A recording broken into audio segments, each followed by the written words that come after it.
I'm an engineering fellow at Northrop Grumman. This is actually a combination of engineering and science. I get called in to advise on all sorts of different programs. We have a focus in Earth observing satellites, weather, climate, environmental observing satellites. At this point in mankind, we have amazing opportunities to observe and help our world and understand how we are integrated in with the environment. We can help the world, we can hurt the world.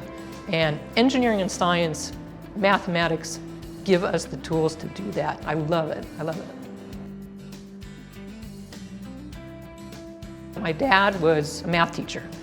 And so my dad really, I think, encouraged me to have interests in math and science. And as a little girl, I mean, he never discouraged me. I was treated just the same as my brother in terms of technical things and curiosity, science. And my mom was the same way. So my mom was always curious about things. So I think it's those combination of things that sort of drove me into both science and engineering and mathematics. I have backgrounds in all of those things.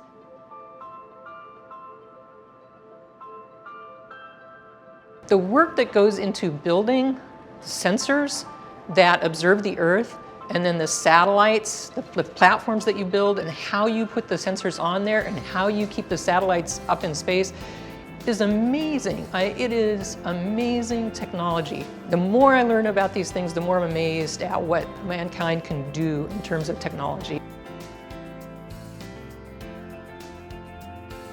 So here's some of the advice that I would give a young person who's interested in science and engineering. I think it's always to keep asking, why this, why that? If you're curious about the world around you, the natural world around you, or how things work, how man-made things work. So it's just that curiosity about how things work. If you're curious about those things, pursue this curiosity. Keep asking why.